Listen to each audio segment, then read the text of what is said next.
শয়তানের বই। শয়তানের বই বলে আখ্যায়িত করেছে এই কোরআনকে।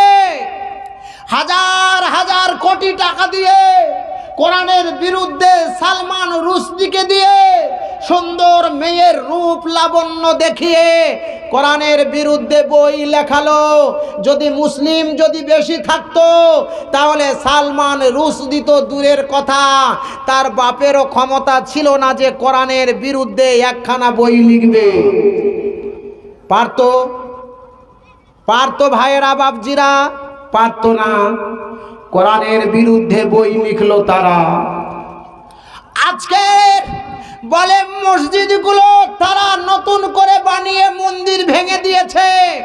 আপনি কলকাতায় চলে যান, পুরাতন মন্দির আছে কলকাতার কালীঘাটের মন্দির, আপনার বালাকোটের মন্দির, কেদারনাথের মন্দির, গোরাক্ষা মন্দির, আরো কত পুরাতন পুরাতন মন্দিরগুলো আছে এখনো দাঁড়িয়ে, যাদের বয়স 1000 বছর হয়ে গেছে, 500 বছর হয়ে গেছে, 2000 বছর হয়ে গেছে।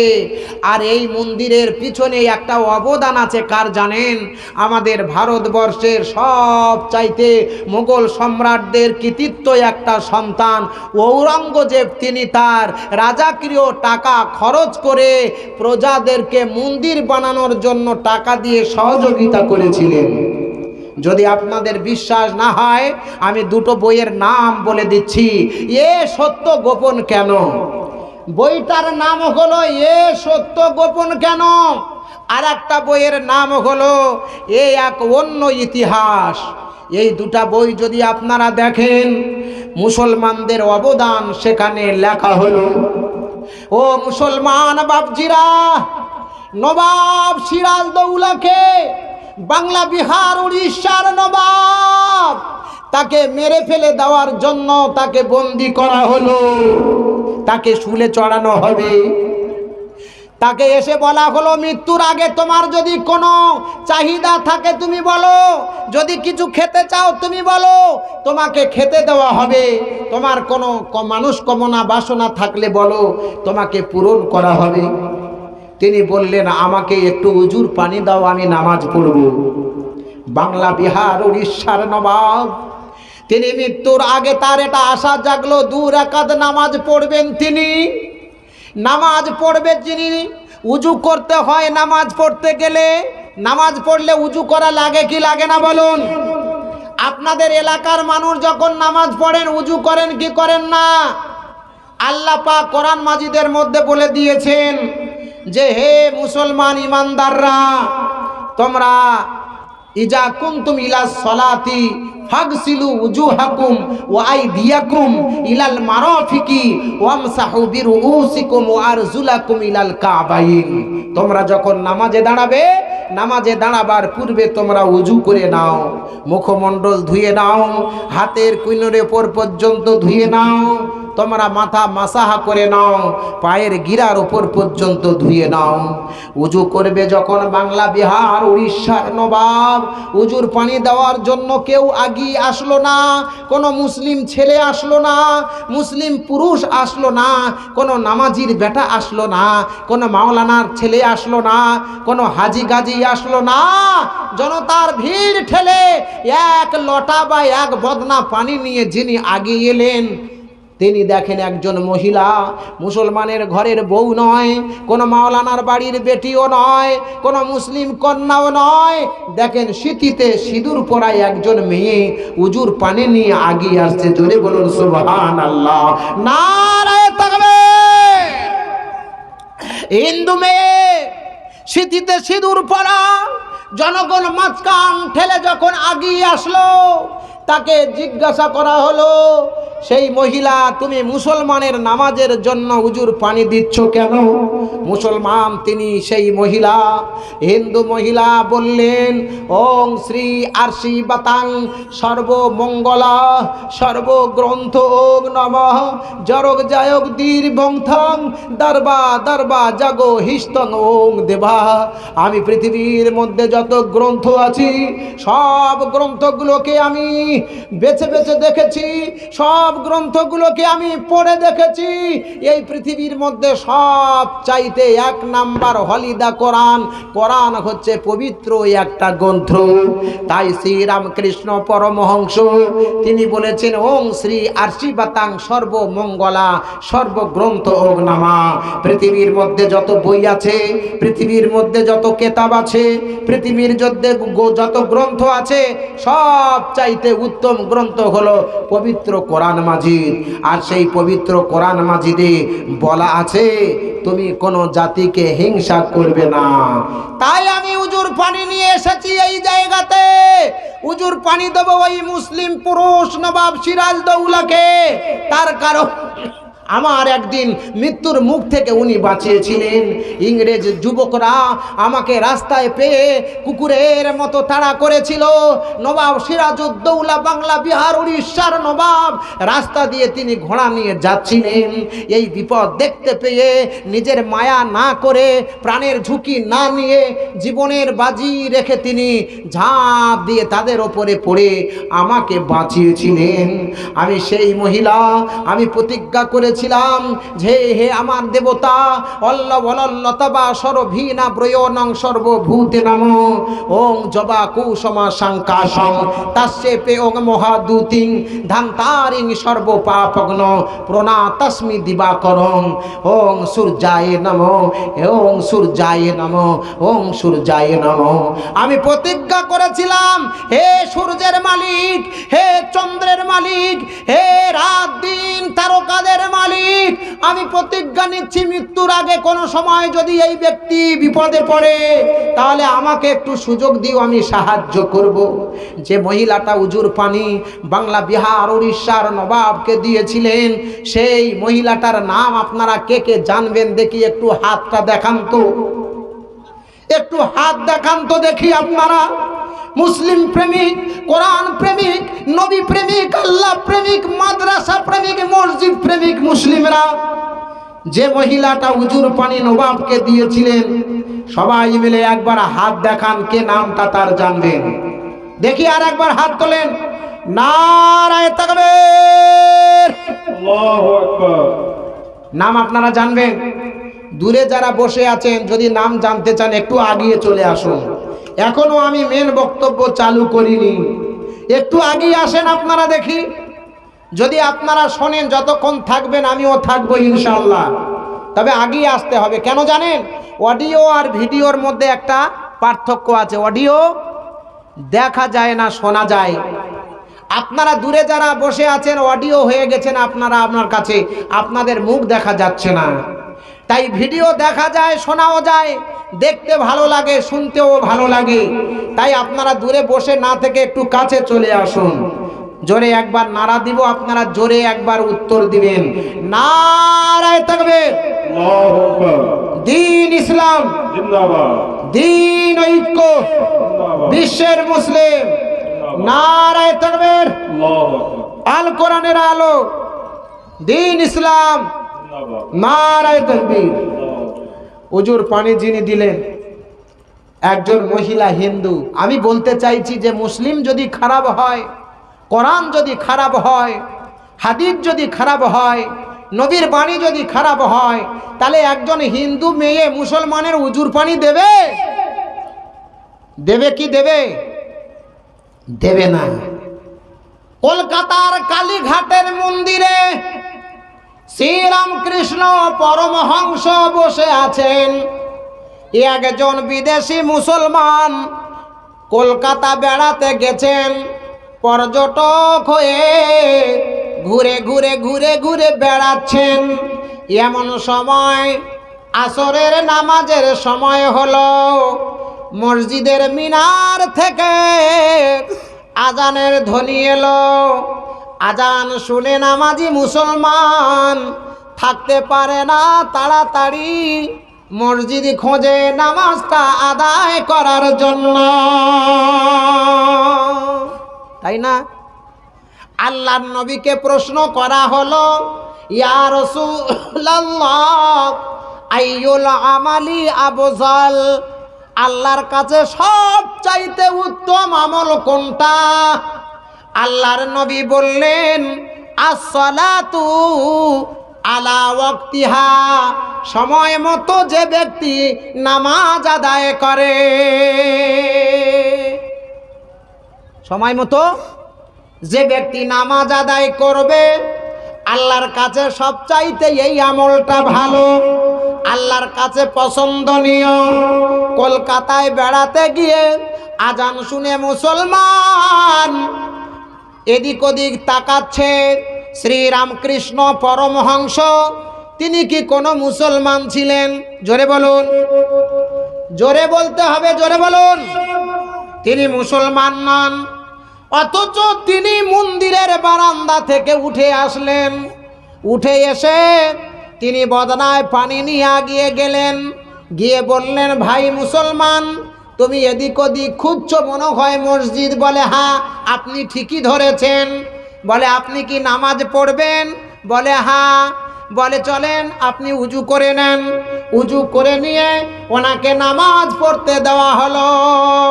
শ্রীরামকৃষ্ণ পরমহংস মুসলমান নামাজ পড়ছে, আর তিনি বসে বসে নামাজ দেখছেন। মুসলমান নামাজের শেষে ডান দিকে প্রথম সালাম জানায়, আসসালামু আলাইকুম, আসসালামু আলাইকুম ওয়া রাহমাতুল্লাহ বলে তো। বাম দিকে আসসালামু আলাইকুম ওয়া রাহমাতুল্লাহ। যখন তাকিয়েছেন দেখেন শ্রীরামকৃষ্ণ পরমহংস তিনিও মুসলমানের মতো ডান দিকে তাকাচ্ছে, বাম দিকেও তাকাচ্ছে।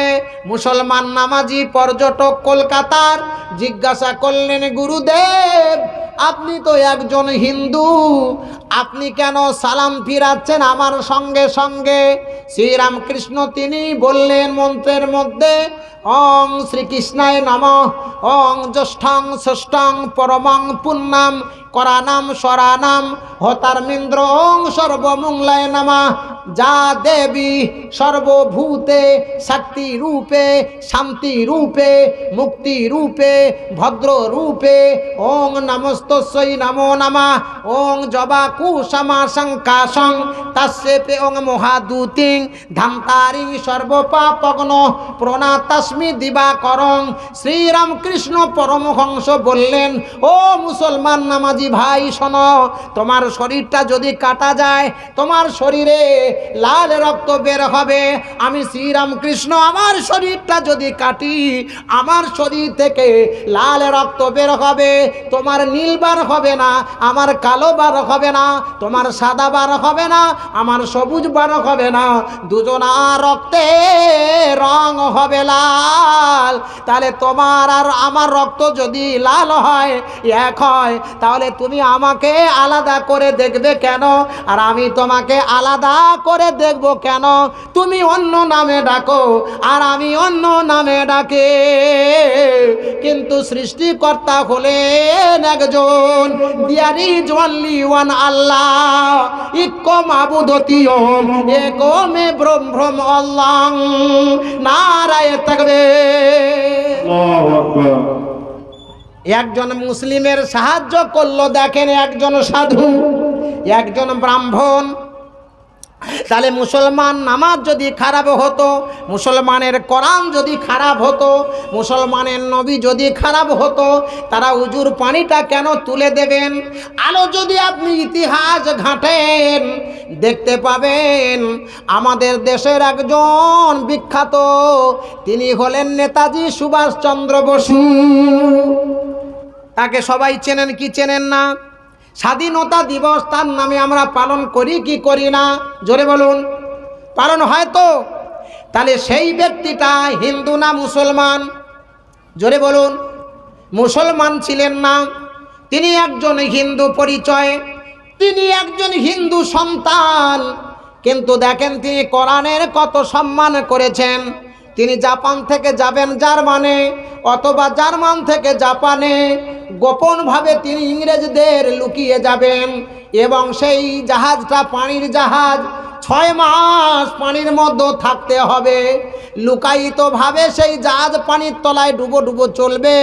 সঙ্গে একজন সাথী লাগবে, সঙ্গে একজন সঙ্গী লাগবে। তার নাম হলো হাফেজ কারি শামসুদ্দিন। হাফেজ কারি শামসুদ্দিন। আবার একটা ইতিহাসে লেখা হলো তার নাম হলো আবেদ হোসেন। এই আবেদ হোসেন হাফেজ কারি ছিলেন।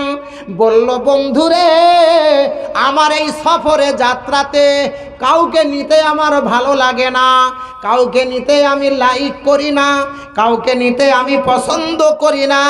তুমি আমার সঙ্গে চলো। কোরআন যদি খারাপ হতো, তিনি ভারতবর্ষে যার স্বাধীনতা দিবস পালন হয়, তিনি আমাদের দেশের একজন নেতা, নেতাজি সুভাষচন্দ্র বসু, তিনি সঙ্গে একটা হাফেজকে কেন নেবেন? তিনি একজন সঙ্গে কারিকে কেন নেবেন? তিনি তো একটা ঠাকুরকে নিতে পারতেন। তিনি সব সময় তাকে গীতা পড়ে শোনাতো, তাকে মন্ত্র পড়ে শোনাতো। নজায়তে মৃয়তে বা আকদা চিন্নায়ং ভূতা ভ্রুবিতাবান ভূয় অজনিত্য শাশ্বত হয়ং পুরাণং নগণ্যতে হন্যমানে শরীরে। তাকে গীতা পড়ে শোনাতো, কিন্তু গীতা পড়লো না। তার সঙ্গে নিল কাকে? তার সঙ্গে নিল একজন হাফেজ এবং কারি, আবেদ হোসেন এবং শামসুদ্দিন। ও মুসলমান, কোরআনকে তারা খারাপ বলছে ঠিকই, কিন্তু তারা কোরআন পড়ে পড়ে আলেম হচ্ছে, হাফেজ হচ্ছে তারা। এই ভারতবর্ষের বুকে যদি ইতিহাস দেখা যায়, আমাদের বাঙালি বাংলা, আমরা বাংলা ছাড়া বুঝি না, কিন্তু বাঙালিদের বঙ্গানুবাদ বাংলায় কোরআন বুঝে পড়ার জন্য দুইজন কৃতিত্ব মায়ের সন্তান হিন্দু, তাদের নাম কেশবচন্দ্র ছিল, গিরিশচন্দ্র। তারা দুজনার সহযোগিতা করে বাঙালিদের লক্ষ্য করে সর্বপ্রথম ভারতীয় বাঙালি মুসলমানদের কোরআনের অনুবাদ হিসাবে তুলে দিয়েছিলেন দুইজন, তারা হিন্দু, গিরিশচন্দ্র আর কেশবচন্দ্র। কোরআন যদি খারাপ হতো, হাদিস যদি খারাপ হতো, নবী যদি খারাপ হতো, তাহলে তারা এই কাজগুলো করবে কেন? কিছুদিন আগে, কয়েক বছর হয়ে গেল, নুপু শর্মা নামে একজন মেয়ে, তারা মুসলমানদের নবীর স্ত্রী সম্পর্কে আলোচনা করে গাল দিয়েছিল। আপনারা শুনেছিলেন। ও মুসলমান, নবীকে ইন্ধন দিল যে আয়েশাকে বিয়ে করেছে ছোট্ট মেয়ে, কিন্তু বিশ্ব নবী প্রথম বিয়ে করেছিল 25 বছরের যুবক মা খাদিজাতুল কুবরাকে। 40 বছরের বুড়ি, 25 বছরের নবী। এই যুগের কোন যুবক কি আছে কেউ 25 বছর বয়স হয়ে 40 বছরের কোন বুড়িকে বিয়ে করবে? তা আবার তার আগে 2টা স্বামী ছিল, সেই মুহাম্মদকে দিয়ে 3টা বিয়ে বা 3টা স্বামী। এই বিশ্ব নবী বিয়ে করে বিশ্ব মানবতার শান্তির দূত তিনি দেখিয়ে দিয়েছেন যে বিধবাদের বিয়ে করলে বিধবারা মানুষ, সতীদাহ করে তাদেরকে মেরে ফেলা হতো। আল্লাহর নবী বিয়ে করে বিধবাদের বিয়ে করে তিনি সমাজে চালু করে দিলেন যে বিধবাদের বিয়ে করা যাবে, তারাও মানুষ, তাদের বাঁচার অধিকার আছে, তাদের সম্মান দিতে হবে, তাদের মর্যাদা দিতে হবে। নারায়ে তাকবীর। এই বিধবা বিয়ে দিল, বিশ্বনবী বিয়ে করলেন। কিন্তু আজকের জামানায় যুবকরা তারা বোঝে না, বেদিনরা তারা বোঝে না। মা খাদিজাতুল কুবরাকে বিয়ে করলেন কেন? আর তো দুনিয়ায় মেয়ে ছিল। 25 বছরের নবী মা খাদিজাকে বিয়ে করলেন। বেদ বলছে দেব ধর্ম কৃতি যুগাত দেবা লুকাস চরাচরা হুষ্টা পুষ্টা সুসন্তুষ্টা কাল কৌরাজেনি চা ভবন অত্তে সং ভবিষ্যন্তি মানাংসি বিষাদানি বই বাসুদেবম গরাগতি পূর্ণ গন্ধানি পিসাম। বিশ্বনবী 25 বছরের নবী যখন মা খাদিজাকে বিয়ে করলেন, সবাই মিলে জিজ্ঞাসা করলো যে কেন বিয়ে করলো? 25 বছরের নবী মা খাদিজাকে, খাদিজার অনেক টাকা পয়সা, অনেক ধন সম্পদ, অনেক অট্টালিকা, অনেক টাকা পয়সার মালিক, বড় লোক। আপনাকে দেওয়া হবে অতগুলো টাকা পয়সা, দেখি বুড়িকে বিয়ে করেন তো। আল্লাহর তরফ থেকে একটা বৈজ্ঞানিক ব্যাখ্যা ছিল। আজকের যদি আপনি একটা যুবককে বিয়ে দেন, 20 বছরের যুবক, আর যদি 16 বছরের মেয়ে হয়, আর ওর শ্বশুর যদি একটা মোটর সাইকেল দেয়, রোডে যদি চালায়, বোঝাবার জন্য বলছি আমি, রোডে যদি চালায়, স্বামীর বয়স 20 বছর আর স্ত্রীর বয়স হচ্ছে 16 বছর, সামনে যত গাড়ি যাবে গিয়ার বাড়াবে, আর ওর বউ পিছনে হাসবে, কম বয়সের বউ হাসবে যে আমার স্বামী কত হিরো, দেখো জোরে চালাচ্ছে, আরো জোরে চালাও, আরো জোরে চালাও। কিন্তু আপনি আর যদি লক্ষ্য করেন যে মেয়ের বয়স হচ্ছে 20 আর ছেলের বয়স যদি 16 হয়, আর মোটর সাইকেল নিয়ে যদি রোডে ওঠে, আর আগে যত গাড়ি সব যদি ওভারটেক করতে চায়, সেই বয়স্ক যে মেয়ে বিয়ে করেছে তার স্ত্রীর বয়স 3 থেকে 4 বছরের বড়, কাঁধে হাত দিয়ে থামাবে, একটু ধীরে যাও, একটু ধীরে যাও। আল্লাহ পাকের এটা ছিল কুদরত বা মহান। এটাই একটা বিশ্ব নবীকে বয়স্ক মেয়েকে বিয়ে দিয়ে তার জীবনটাকে ব্রেক দিয়ে ব্রেক দিয়ে ব্রেক দিয়ে শান্তির দূত হিসাবে এই পৃথিবীতে কোরআনের বয়ান নিয়ে গোটা বিশ্ববাসীকে, জাতিকে বুঝাবার একটা উপলব্ধি দিয়েছেন। জোরে বলুন সুবহানাল্লাহ। আজকের যদি বয়স্ক মহিলাকে বিশ্ব নবী বিয়ে করে যদি না বুঝাতেন, তাহলে আজকের পৃথিবীতে যারা বয়স্ক মহিলা, যারা বিধবা হতো, তাদের এখনো কেউ সম্মান দিত না, মর্যাদা দিত না। বিশ্ব নবী চলে গেলেন, এই পৃথিবীতে যত ব্যবসায়িক আছে, ব্যবসা করতে করতে টাকা মেরে নেয়, ওজনে কম দেয়, খারাপ জিনিস দিয়ে দেয়, ভালো জিনিসের দাম নেয়, পচা জিনিস দিয়ে দেয়। ফলের ব্যবসায়িক তাই করে, আলুর ব্যবসায়িক তাই করে, পেঁয়াজের ব্যবসায়িক তাই করে, আদা রসুনের ব্যবসায়িক তাই করে, সবজিওয়ালাও তাই করে। বিভিন্ন ব্যবসায়িকরা তারা হয় ওজনে কম দেয়, নাই মালে কম দেয়, নাই টাকায় বেশি নেয়, খারাপ মালটা জাতির হাতে উঠিয়ে দেয়, কাস্টমারের হাতে উঠিয়ে দেয়। বিশ্ব নবী সাল্লাল্লাহু আলাইহি ওয়াসাল্লাম তিনি এমন একজন চরিত্রবান মানুষ, তিনি পৃথিবীর ব্যবসায়ীদেরকে বুঝিয়ে দিয়েছেন, কাস্টমারদেরকে বুঝিয়ে দিয়েছেন, ব্যবসা করলে হালাল করতে হবে, হালাল খেতে হবে, হারাম থেকে বাঁচতে হবে। ওয়াহাল্লা হালালাহু ওয়াহাররামা হারামাহু আদখালাহুল্লাহুল জান্নাহ। হালাল খাও, হারাম থেকে বাঁচো, আল্লাহ পাকের বিনিময়ে তোমাকে জান্নাত